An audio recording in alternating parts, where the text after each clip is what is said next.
Hi, welcome to Bangkok Scene. Today we're at the Mandarin Oriental Hotel beside the Chao Phraya River to talk to American author Jim Newport. Jim has just released his fourth novel in the Vampire Siam series. Much of the action takes place in the Bamboo Bar, and that's where Kun Wasana from the Oriental's PR division will ask Jim some questions. Did you originally plan to write a series of vampire books? Not originally. The Vampire Siam was the first book, written about 7 years ago, and I thought that was it. I thought when I finished it, it was a one-off.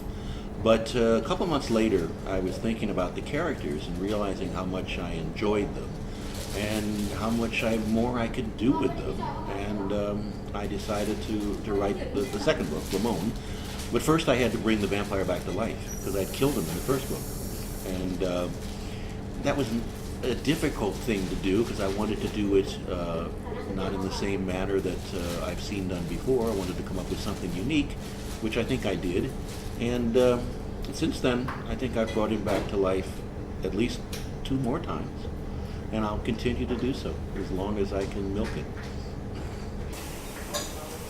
How is the Oriental Hotel involved with your book, The Siamese Connection? The Oriental Hotel was revamped in 1947 after World War II. And I did some research knowing that I wanted to write the new vampire book in that era. Bangkok was a very interesting town post-World War II. It was a very interesting period. The war was an interesting time for Thailand and for people in Bangkok, and the residual effects of all that were very, very, I thought, very, very interesting. And when I did my research, I found that the hotel had been occupied by the Japanese during the war, used as an officer's quarters, and that Jim Thompson, with a couple of other partners, Jermaine Kroll and a few others, were the original people who rebirthed the hotel, who refurbished it and brought it back into its former glory. I thought that was really interesting, and I had always suggested that my vampire was the impresario of the Bamboo Bar, which meant that he would be the guy who would book the music, he would be the guy who would greet people at the front door, and I always thought that was a wonderful job for a vampire with perfect hours. And he's a jazz aficionado, my vampire. Anybody who knows the books knows that.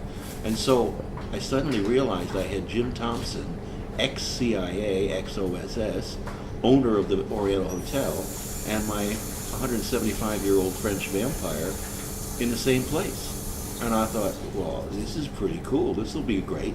And it just kind of took off from there. And the book actually starts right here in the Bamboo Bar in 1948 with a very dear friend of mine on that stage right over there singing "Ain't Nobody's Business If I Do," and that was the dear departed Jimi Witherspoon. And he was in fact on tour of Southeast Asia at that time when that song became a #1 hit in America. And it was very logical that he would have been playing this room at the time that my book, The Siamese Connection, opens. And the book continues to bounce back and forth between post-World War II Bangkok and modern-day Bangkok, where it picks up the story from book number 3, The Reckoning, where that left off. Is the vampire of Siam real? Yes, of course he's real. He's still in Bangkok. You know, it's for him. He's 35 years old. You know, he's maybe 175 really, but he looks like 35. He's got a little gray in his hair now, a bit worn around the edges, but he's still out here, still cavorting, still carrying on. I think that vampires are part of every society everywhere in the world. In particular, the indigenous peoples of every country have a blood-sucking demon as part of their lore somehow.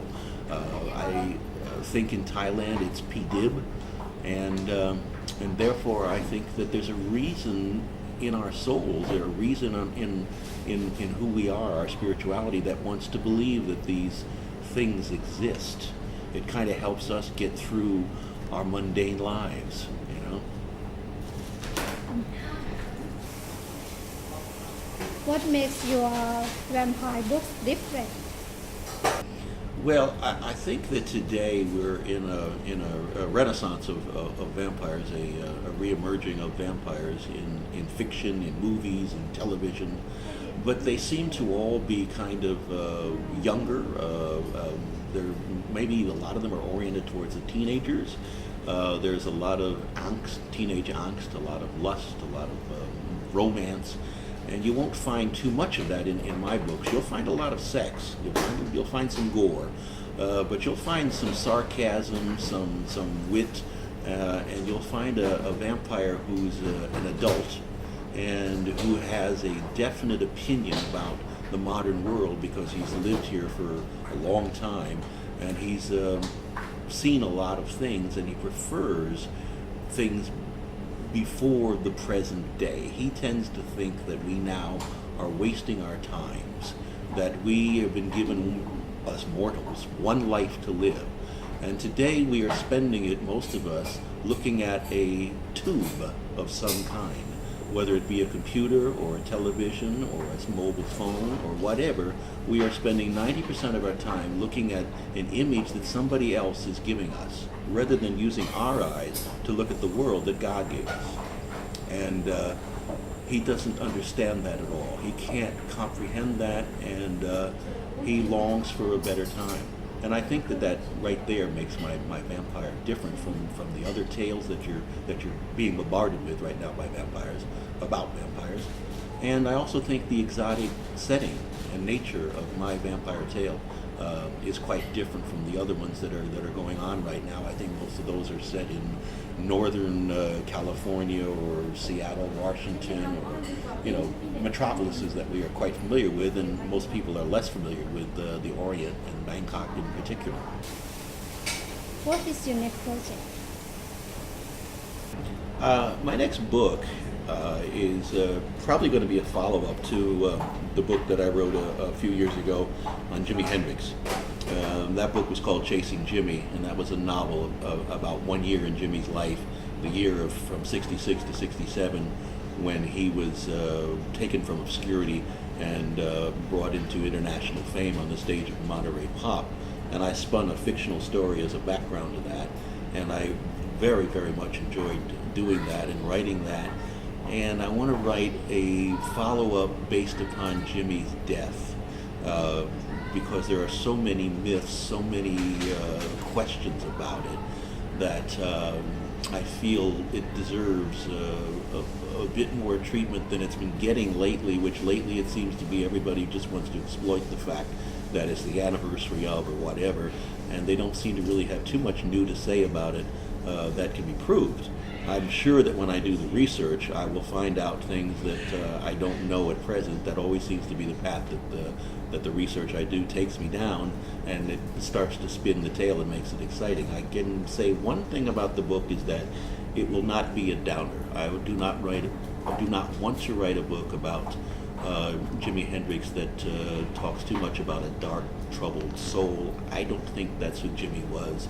I think Jimi was always, to me, a very energetic, very lively, entertaining person that you wanted to spend time with. And that was what I got from writing the first book. Even though I didn't know him personally, everybody who I talked to who did know him had that feeling about him. And I want to continue to celebrate that in a book that I would title Losing Jimi. All of Jim's book titles are available at the Mandarin Oriental and at leading bookstores throughout Bangkok. Check out the Bamboo Bar for yourself if you haven't already. The aptly named Bloody Mary comes recommended by Jim himself. Thanks for watching, and check BangkokScene.com regularly for more upcoming movies and articles.